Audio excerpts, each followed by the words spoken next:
नमस्कार भैरसिकांनो, आपल्या अघोर मैफिल चॅनलवर अनेक कथा प्रकाशित झाल्या, पण आजची कथा आपल्या अघोर फॅमिलीसाठी खूप स्पेशल आहे. कारणही तसेच आहे. आज जी दर्जेदार भयकथा आपण ऐकणार आहोत त्या कथेने प्रतिलिपी भयकथा स्पर्धेत तृतीय क्रमांक मिळविला आहे. कथेच्या लेखिका आहेत डॉक्टर प्रेरणा पारवेसिंह. मॅडम मूळच्या कल्याणच्या असून सध्या अहमदाबाद येथे राहतात. त्या गेले अनेक वर्षे प्रतिलिपी आणि अन्य सोशल मीडिया प्लॅटफॉर्मवर लिहित आहेत. त्यांच्या उंदीरवाडी कथेला महाराष्ट्र साहित्य विभागाने द्वितीय क्रमांकाने गौरविले आहे.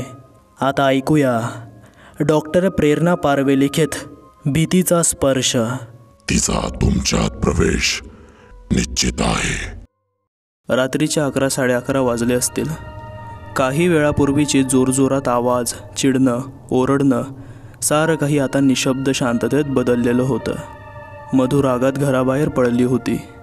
यावेळी एकटीने संतापात तिने हे टोक गाठले होते. ती कार घेऊन घराबाहेर निघाली होती, पण मन अजूनही तिथे ठेवून आली होती. एवढ्या रात्री एकट्या तरुणीचा असा निर्णय हा धोक्याचाच होता. पण रागाच्या भरात मेंदू निष्क्रिय होतो हेच खरं. गाडी धावत होती. तिला राग, दुःख सारे जड झाले होते. विचार सुरू होते. तगमग होत होती. जुने सारे नजरेसमोरून फिरत होते. खूप चांगले आठवत होते, तर खूप वाईटही तिचा पिच्छा सोडत नव्हते. रस्ता सुनसान होता. गाडीचा वेग तसाच होता. मधूची ही गाडी तिची आवडती होती. अचानक हायवेवर कार बंद पडली. विचारांच्या धुमत चक्रीतून ती वास्तवात फेकली गेली आणि थोडी चिडचिड करून तिने सगळीकडे नजर फिरवली. हायवेवरचा काळाकुट्ट अंधार पाहून ती घाबरली. भूतप्रेत, अंधश्रद्धा या बाबतीत तिला थोडीफार भीती होतीच. हीच वेळ भेटली होती घरातून निघायला. तिने पुन्हा एकदा घड्याळात पाहिले. पुन्हा प्रयत्न केला तरीही कार काही केला स्टार्ट होईना. पावसाचा जोर ओसरला होता तरी टिपटिप टिपटिप सुरू होती. हायवेवर काळीच गोठवणारी भयान शांतता होती. ती एकटीच होती. झाडाझुडपात मिट्ट काळोख दाटून वातावरणात बेसूरता आणत होता. शंतनूशी भांडून तावातावाने निघाली होती ही. त्याची आठवड्याच्या आठवडे उशिरा येणे नकोसे झाले होते तिला. एकटेपणा राहून राहून छळत होता तिला. त्याचे असे बेजबाबदार वागणे त्रास देत होते. कुठे जाण्या येण्यास मनाई. मुळात त्याचा संशयी स्वभाव तिला असह्य होत होता. मधूला हे सारेच फार असह्य झाले होते. त्याला सोडून ती निघालीच होती. तशी तासभर गाडी चालवली, पण अचानक गाडी बंद पडली होती. अशा निर्मनुष्य ठिकाणी अडकल्यानंतर तिला आपल्या घाईत घेतलेल्या निर्णयाचा पश्चाताप होऊ लागला. गाडी बाहेर उतरणे धोक्याचे होते, पण त्याशिवाय काहीच पर्याय उरला नव्हता. 10 मिनिटं झाली. एखाद्या ट्रकखेरीज एकही छोटे वाहन दिसले नव्हते. शेवटी कडू तोंडाने तिने बाहेर येण्याचा निर्णय घेतला. आज जास्तीचा अंधार होता. आज अमावस्या आहे हे लक्षात येताच तिची धडधड वाढली. 11:15 झाले असतील. ती चपापली. बाहेर पावसाने गारटलेली कुंद हवा होती. तिने चहूबाजूंनी बघितले. भल्या मोठ्या काळ्या अजगरासारखा लांब लचक रस्ता तेवढा दिसला. कुठलेही वाहन नव्हते. मधूनच झुडपातून येणारे चित्रविचित्र आवाज काळजाचा ठोका चुकवत होते. ती धाडसाने उभी होती. पावसाच्या टिपटिप थेंबांनी तिच्या केसांवर मोती पेरले होते. सिल्कच्या गुलाबी प्लेन साडीत तिचा रेखीव देह अधिकच उठून दिसत होता. पावसाच्या ओलसर स्पर्शाने तिची कांती अधिकच टवटवीत दिसत होती. या क्षणी इतक्या सुंदर तरुणीने एकटे निर्जन रस्त्यावर उभे राहणे अत्यंत धोक्याचे होते याची जाणीव तिला होती. चार्जिंग संपून तिचा फोन बंद झाला होता. गाडी सुरू करण्याचा तिचा सगळा प्रयत्न करून झाला. ती हतबल होऊन शेवटी रस्त्यावर मदत मागण्यासाठी उभी राहिली. तितक्यात एक पांढरी शुभ्र गाडी वेगाने तिच्या जवळून गेली. गाडीचा स्पीड इतका होता की काही काळाच्या आतच ती गाडी निघून गेली. वाऱ्यामुळे पानांची सळसळ वाढली. पावसाची रिपरिप पुन्हा वाढली. आणखी भिजलो तर नसते संकट ओढवेल म्हणून ती वैतागून गाडीत येऊन बसली. पावसाचा आवाज आता मनात भीती निर्माण करत होता. सभोवतालचा परिसर आणखी काळोखात बुडाला. तिचा चेहरा रडवेला झाला होता. या क्षणी तिला कोणाच्या तरी उबदार मिठीत डोळे मिटून गप्प बसायचे होते. इतक्यात कसला आवाज आला म्हणून तिने काचेतून पाहिले तर मगाशी गेलेली गाडी तिच्याच दिशेने परत येत होती. तिच्या जीवात जीव आला. डोळ्यात चमक आली. आपण कुठल्या तरी सुरक्षित स्थळी जाऊ याची पुसट आशा निर्माण झाली. काही अंतरावर गाडी येऊन थांबली. त्यातून एक रुबाबदार धिप्पाड तरुण बाहेर पडला. तिला तो प्रथम दर्शनीच आवडला. माणसाचे मन भीतीतही इतक्या मोहाला बाळगू शकते? तिला आश्चर्य वाटले. हळूहळू तो तिच्या दिशेने येऊ लागला. सावळा असला तरी प्रचंड तेजस्वी कांती होती. मधूला बुरळ पडली. क्षणभर ती फक्त त्यालाच बघत होती. तिने गाडीच्या खिडकीची काच खाली केली. त्यांची नजरानजर झाली. त्याचा नजरेचा स्पर्श तिच्या कोमल देहावर रोमांच फुलवून गेला. Excuse me, may I help you? त्याच्या आवाजाने आपल्या अंगात वीज सळसळल्याचा भास तिला झाला. तिने पटकन भावना सावरवून त्याला प्रतिसाद दिला. मी? हो, म्हणजे ॲक्च्युली माझी गाडी बंद पडली आहे. ते आले लक्षात, पण इतक्या रात्री अशा निर्जन ठिकाणी तुम्ही एकटीने यायला नको होते. इतके म्हणत तो गाडी बघू लागला. एका भयान वातावरणात अनिश्चित काळ उभं राहण्यापेक्षा या सभ्य तरुणाची सोबत तिला जास्त आश्वासक वाटली. माझीच चूक झाली, पण थँक्यू सो मच, तुम्ही परत माझ्यासाठी मागे आलात ते. ती खजील होत म्हणाली. तुम्ही माझ्या गाडीत बसा, हरकत नसेल तर मी सोडतो तुम्हाला. असं म्हणत तो तिची गाडी लॉक करू लागला. तिला फार फार रिलॅक्स वाटले. त्या देखण्या सभ्य तरुणाचे मनोमन आभार मानत ती गाडीच्या दिशेने जाऊ लागली. तितक्यात त्याने हाक मारली. मॅडम, मागच्या सीटवर बसा. पुढे माझी बायको बसली आहे, आताच झोपली आहे. ती जरा आजारी आहे. थोड्याशा नाराजीत तिने मागचे डोर उघडले. ती आत बसली. इतका काळजी घेणारा नवरा आपल्याला भेटला असता तर ही वेळ आपल्यावर आलीच नसती. ती विचारात गुंगली. सहज उत्सुकता म्हणून ती पुढे बघणार तर तो आत आला आणि क्षणात त्याने गाडी स्टार्ट केली. पुन्हा अंधार झाला. गाडी सुरू झाली. मॅडम, कुठे जायचं आहे तुम्हाला? त्याने विनयपूर्वक विचारले. विजापूर. तिने दीर्घ श्वास सोडला. ओके, 3-1 तास तरी लागतील. तुम्ही निवांत झोपू शकता. आजूबाजूचा पाऊस कापत गाडी सुसाट धावू लागली. धाडसी असली तरी मधू इतका वेळ प्रचंड दडपणाखाली होती. गाडीत ह्या माणसाची बायको आहे म्हटल्यावर ती थोडी रिलॅक्स झाली. गाडी सुरू झाली. तिचा डोळा लागला. मध्येच कधीतरी तिचे डोळे उघडले. तिने पाहिले गाडीत फ्रंट सीटवर कोणीही नव्हते. तो एकटा गाडी चालवत होता. मध्ये मध्ये कोणाशी तरी बोलत होता. मधूची पाचावर धारण बसली. आपण एका विक्षिप्त माणसाच्या जाळ्यात अडकलो याची जाणीव होताच ती आतून थरथरली. थरथर कापत तिने विचारले, तुमची बायको कुठे आहे? ही काय, इथंच बसली आहे.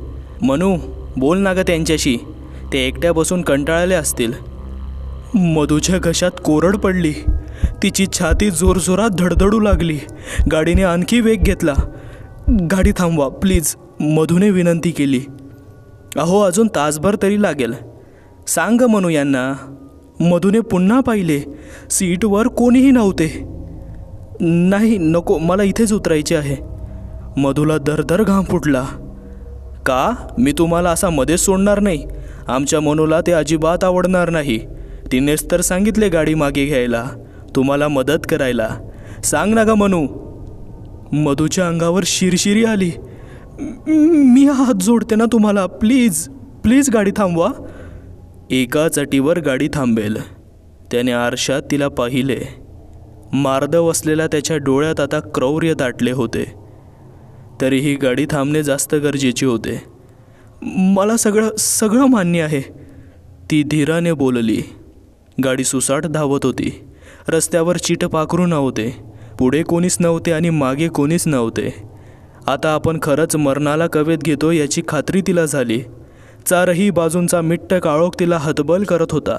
एका विकृत व्यक्तीच्या फासात आपण पुरे अडकलो याची तिला भयंकर जाणीव झाली. प्रचंड भय तिला सहन झालं नाही आणि तिची शुद्ध हरपली. तिचे डोळे उघडले तेव्हा खिडकीच्या काचेवर तो जोरजोरात टकटक करत होता. आपण एका मनोरुग्णासोबत कुठल्या तरी अज्ञात ठिकाणी आलोय इतकेच तिला कळाले.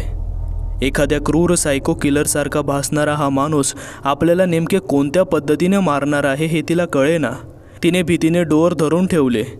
त्याने मोठा चकाकता सुरा बाहेर काढला. तिच्याकडे बाहेर उतरण्याखेरीज पर्याय नव्हता. ती भेदरत उतरली. अशा लोकांना हायपर व्हायला वेळ लागत नाही हे तिला ठाऊक होते. त्यामुळे सुटका करण्याकरता धीर हवा होता. एक छोटी चूक आणि आपला खेळ संपला. रात्री अशा वस्तू बाळगायला लागतात. घाबरू नका, मी तुम्हाला सुखरूप आत घरात नेतो. असे म्हणत त्याने बळकट हाताने तिचे मनगट धरले. तिचा जीव धडधडू लागला. त्याच्या मागे गुमान चालण्याखेरीज पर्याय नव्हता. त्याच्या धिप्पाड देहाचा प्रतिकार विना शस्त्र करणे शक्य नाही याची जाणीव तिला होतीच. त्यामुळे ती हळूहळू मागे मागे चालू लागली. त्या बंगलावजा जुनाट घरात कोणीही नव्हते. तो कुलूप उघडू लागला, पण आपण जर झटपट केली तर हा सुरा गळ्याला लागायला क्षणाचा अवधी लागणार नाही हे तिला ठाऊक होते. तिने शांततेत घेतले. सावधपणे ती संधी शोधून पळ काढण्याचा विचार करू लागली. आजूबाजूला एकही घर किंवा वस्ती नव्हती. बाहेर गाडी उभी होती. ही चावी जर मिळवता आली तर आपण पळू शकतो. तिची भीती धैर्यात बदलली. कुठूनचे बळ येऊन ती सावधपणे चौफेर बघू लागली. तिला आत आणताच त्याने तिला सोफ्यावर बसवले. दरवाजा लावला आणि पाणी आणण्याकरता आत गेला. तिने सभोवार नजर फिरवली. याच व्यक्तीचा एक मोठा फोटो त्याच्या बायकोसोबत लावलेला तिच्या दृष्टीस पडला. तिने जवळ एखादे शस्त्र असावे म्हणून वस्तू शोधण्यास सुरुवात केली. तिला एक लोखंडी नाजूक नक्षीचा आयफेल टॉवर दिसला. तिने तो कमरेस खोचला. त्याला यायला वेळ लागतो हे तिच्या लक्षात येताच ती दरवाजाजवळ गेली, पण चावी त्याच्या खिशातच होती आणि कमी झालेल्या शक्तीने धावत जाणे शक्य नव्हते. कितीही प्रयत्न केला तरी त्याने आपल्याला गाठलेच असते. त्यामुळे तिने आणखी धीराने घेतले. इतक्यात तो थेट कॉफी घेऊन आला. पावसाने भिजल्यामुळे तिला ती घ्यावीशी वाटली. त्याच्या माइंडची हायपर किंवा नॉर्मल स्टेट जाणून घेण्याकरता तिने मुद्दाम विचारले, मनू कुठं आहे? ती आता कॉफी तिनेच तर बनवली. ती फ्रेश व्हायला वर गेली आहे. तुम्ही बसा, मी बोलावतो. तुम्ही दोघी आमच्या खोलीत झोपू शकता. असे म्हणत तो जिना चढून वर जाऊ लागला. त्याच्या खिशातून त्याने पुन्हा तो सुरा बाहेर काढला. बोलता बोलता त्याने चावी टीपॉयवर ठेवली. त्याला वर जाताना बघून हिच्या जीवात जीव आला. हीच योग्य संधी असून आपण निकराने लढा द्यावा असे तिला वाटले. तहानेने घसा प्रचंड कोरडा झाला होता. पाण्याची बाटली घेऊन आपण धावत सुटावे म्हणून ती लगबगीने फ्रीजकडे वळाली. दरवाजा उघडते तर आत त्याच माणसाचा गोठलेला मृत्यूदेह होता. तोच व्यक्ती ज्याने ही गाडी चालवली. तो आता काही सेकंदापूर्वी वर चालत गेला. तोच व्यक्ती ज्याने तिचा हात धरला. ते गोठलेले प्रेत पाहून ती किंचाळली, कोसळली, भीतीने थडाथड उडू लागली. हा काय प्रकार आहे? तिचे डोके गरगरू लागले. फ्रीजचा दरवाजा धाडकन आपटत ती लांब झाली. तिला भोवळ आल्यासारखे झाले. हृदयाचे ठोके कानात वाजू लागले. इथे काहीतरी गंभीर भयानक घडत आहे आणि आपण पुरते अडकलो याची जाणीव झाली.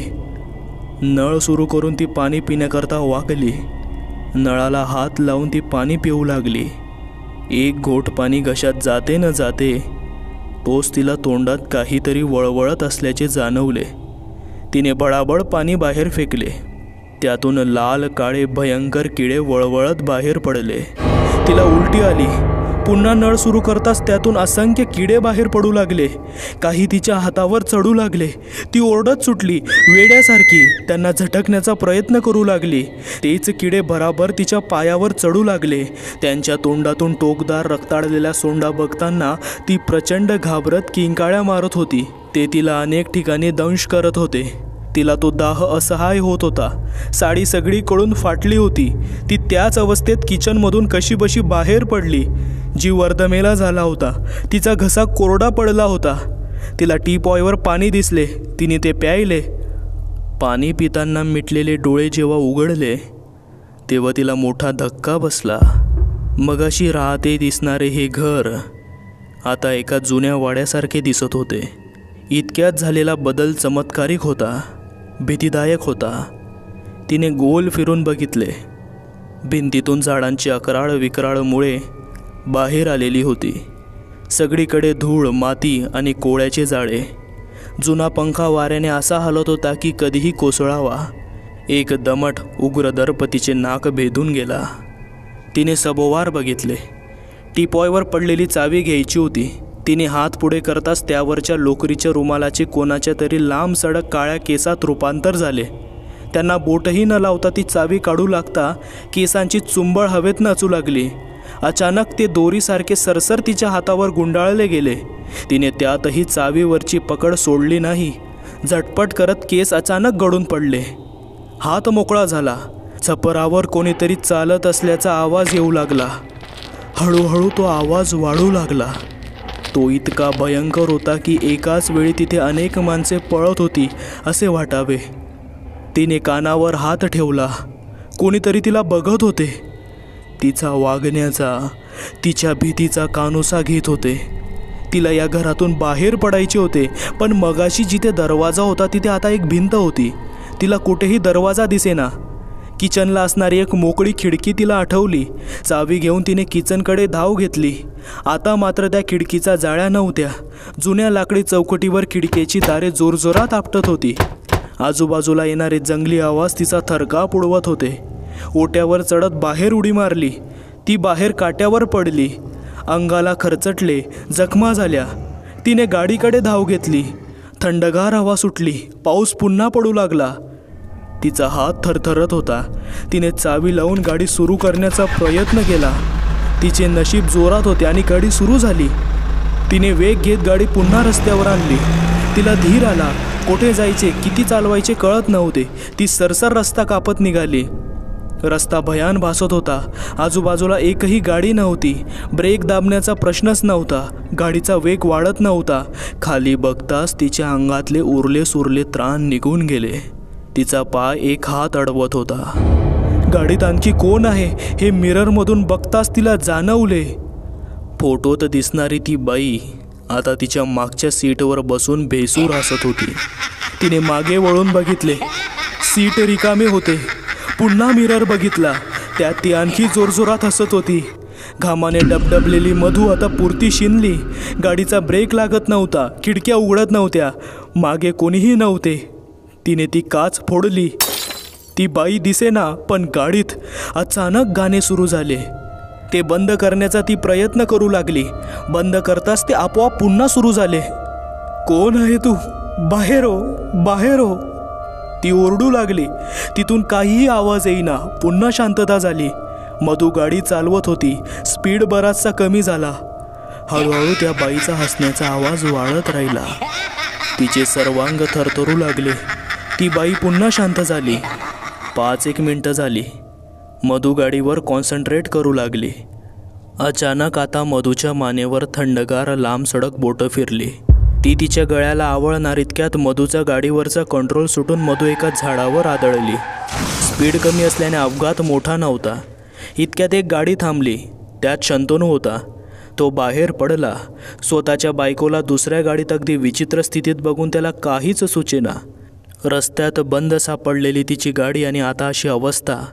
तिच्यावर नक्कीच कुठलेसे भयान संकट ओढवलेले होते याचा अंदाज त्याला आला. तिच्या काळजीने तो घाबरला. तिला गाडीतून बाहेर काढताना गाडीत आणखी एक किरकोळ लागलेली स्त्री आहे हे त्याला दिसले. त्याने दोघींना बाहेर काढले. मागच्या सीटवर बसलेली स्त्री शुद्धीवर आली. ती त्याचे आभार मानू लागली. मधूला फारशी मोठी दुखापत झालेली नव्हती. किरकोळ डोक्याला लागून ती बेशुद्ध झाली होती. तिच्यावर उपचाराची गरज होती. तो गाडी चालवू लागला. मधूचे डोळे उघडले तेव्हा ती एका मऊ गुबगुबीत बेडवर होती. आपण एक अत्यंत वाईट स्वप्न बघितले तिला जाणीव झाली. समोर शंतनू बसलेला होता. कसं शक्य आहे? आपण तर तावातावाने भांडून बाहेर पडलो होतो. ती विचार करू लागली. इतक्यात आपल्या डोक्याला खरंच हलका मार लागलाय आणि आपले सारे अंग ठणकत आहे याची तिला जाणीव झाली. जे घडले ते स्वप्न नसून सत्य होते हे तिला कळाले. तरी शंतनू इथे आपल्यासमोर कसा? आपण कोणाच्या घरात आहोत? हे आपले घर नाही. आपण वाचलोय का? तिची मनस्थिती खूप नाजूक झाली होती. तिने बोलण्याचा खूप प्रयत्न केला पण तोंडातून शब्द फुटत नव्हता. ती शुद्धीवर येते हे शंतनूच्या लक्षात आले. तो आनंदाने तिच्याजवळ आला. तिच्या केसातून हात फिरवू लागला. I am sorry. I am really sorry. आपण घरी जाऊन सगळं सॉर्ट आऊट करू. तू बरी हो. आपण सकाळ होताच काही तासात निघू. मधूने बोलण्याचा प्रयत्न केला. तिला बोलताच येईना. त्याने तिला प्रेमभराने मिठीत घेतले. दोघांच्या डोळ्यातून पाणी झरू लागले. त्याच्या मिठीत गेलेल्या मधूला कुठल्या तरी पुण्याईने आपण या वाईट प्रसंगातून वाचलोय हे जाणवून हायसे वाटले. तिच्यावर बेतलेल्या अवघ्या प्रसंगाबाबत तिला त्याला सांगायचे होते, पण ती इतकी थकली होती की फक्त हुंदके देत तिने शंतनूला घट्ट धरून ठेवले. तिने एकवार सभोवार बघितले. ते एक प्रशस्त बेडरूम होते आणि शेजारी एक छोटी फ्रेम होती. तिने ती हातात घेतली आणि वळवून बघितली. तिची बोबडी वळाली. हे बघ, तू सुखरूप आहेस. त्यांचे उपकार झाले. तुझ्यावर प्रथमोपचार झाले. गाडी फार आडवळणाला लागली होती. यांना इथले रस्ते बऱ्यापैकी ठाऊक होते.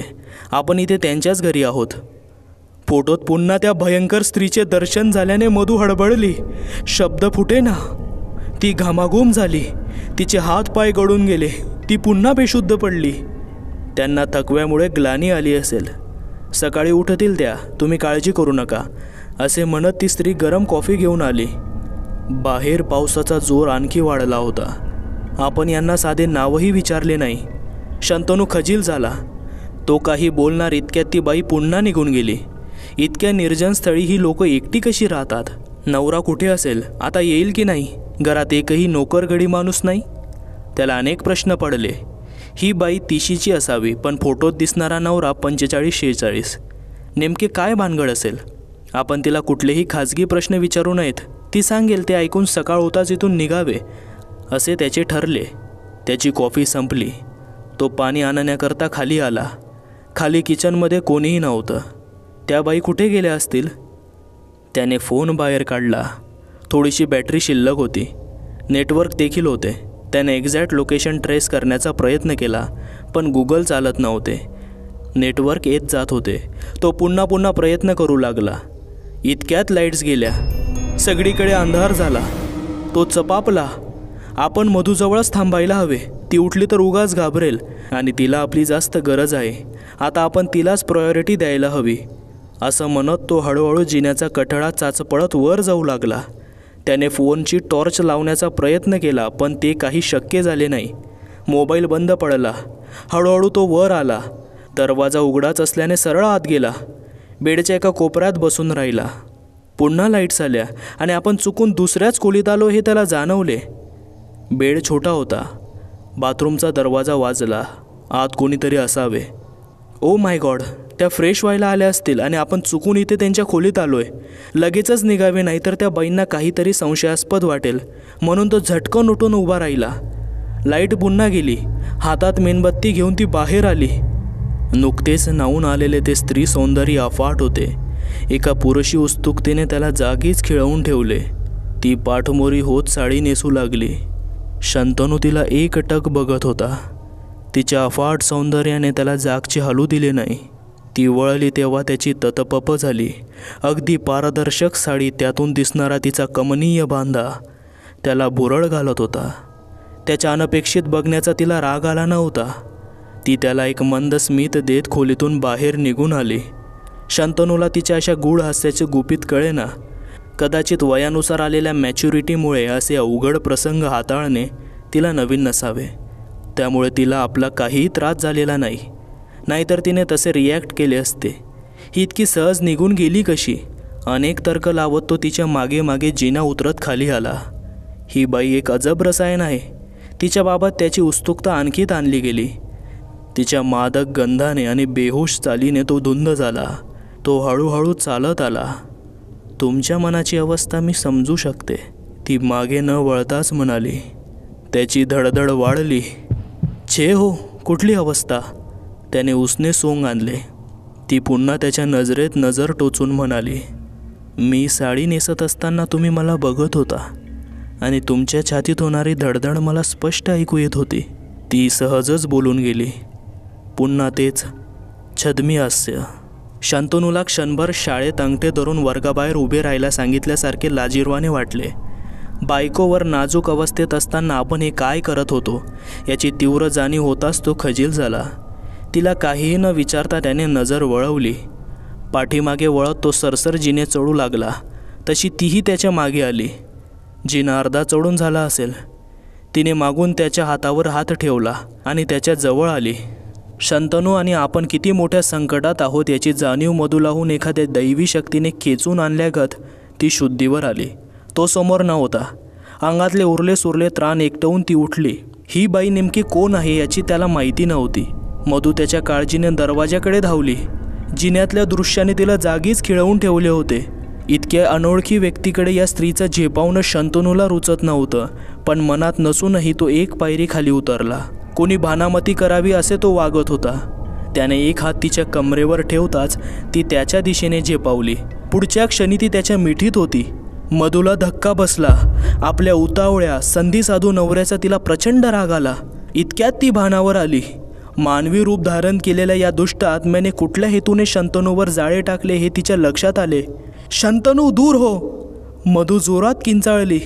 नालायका, दूर हो, ती जीव घेईल तुझा. तिचा आवाज रडवेला झाला. गाढ झोपलेली व्यक्ती अचानक दचकून उठावी असा शंतनू भानावर आला. मधूची किंकाळी ऐकून तो मागे झाला. त्या स्त्रीचा राग अनावर झाला. एक मोठा टाहो फोडत अतिशय जोरात तिने डोके जिन्यावर आपटले. तिची मान खूप लांब झाली. केस मोकळे झाले. 360 अंशात गरागर फिरवून ती जमिनीवर आपटू लागली. जिन्यावर रक्ताचा सडा पडला.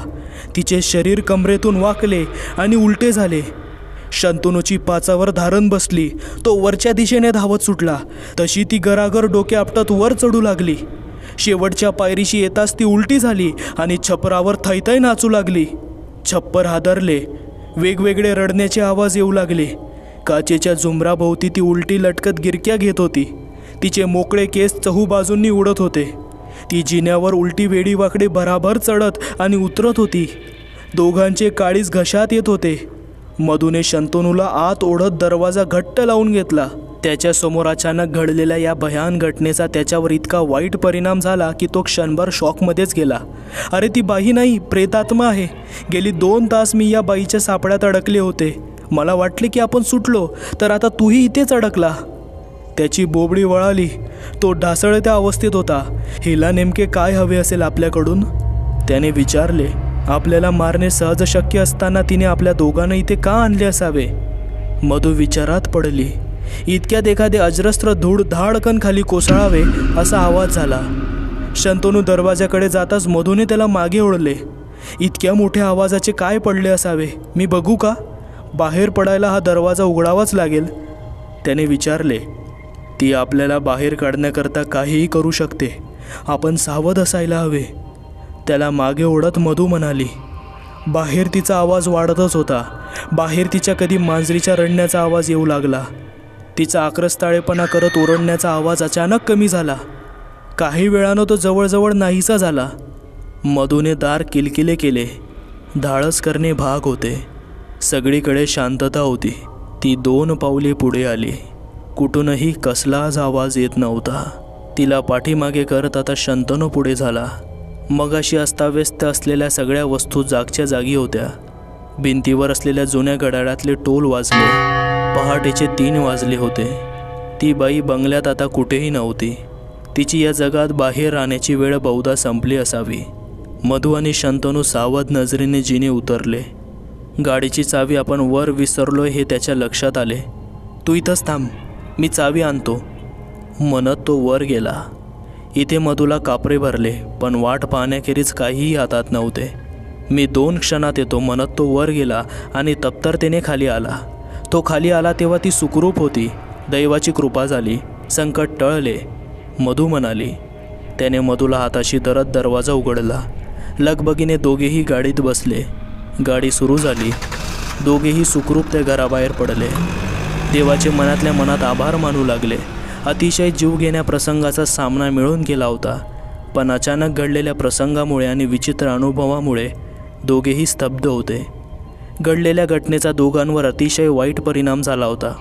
कुणी काहीही बोलत नव्हते. शंतनू तर मनातून तिच्यासमोर शरमला होता. नको असतानाही धक्का बसल्यासारखा त्याचा मेंदू पुन्हा पुन्हा सगळा क्रम आठवत होता.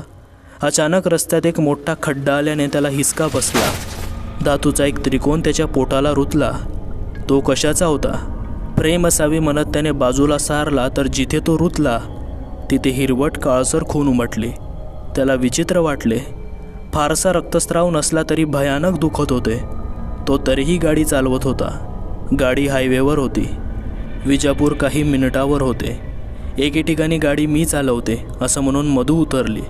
तिची अवस्था फारशी चांगली नव्हतीच, तरीही ती गाडी चालवायला तयार झाली. आपली बायको आपल्याला किती जपते हे पाहून तो गहिवरला. त्याने गाडी सुरू करण्याआधी तिला आवेगाने मिठीत घेतले. डोळे मिटून तो तिचे दीर्घ चुंबन घेऊ लागला. तिच्या उभीने त्याला फार हायसे वाटले. त्याला नव्याने आयुष्य भेटले होते. तिला मिठीत घेत त्याने डोळे मिटले. तिच्याशी एकरूप होताना त्याला ती स्त्री पुन्हा आठवली. तिच्या पोटावर आपल्यासारखाच बरोबर उलटा त्रिकोण होता. त्याने घाबरून डोळे उघडले. मधूला हे सांगण्याकरता त्याने तिच्या खांद्यावर हात ठेवत तिला दूर केले. अगं, असाच त्रिकोण तिच्या छाती व पोटाच्या अगदी मध्ये नाभीच्या वर होता, याच ठिकाणी अगदी उलटा. तो सांगू लागला. कसा असा? विचारत तिने पोटावरची साडी बाजूला केली. त्याची बोबडी वळाली. ती भेसूर हसली. तिने आवेगाने त्याला स्पर्श केला. दोन्ही त्रिकोण एकत्र येत त्यांची चांदणी झाली. ती धडधडून पेटली. एक अपूर्ण चक्र भिन्न देहांवर एक होत पूर्ण झाले.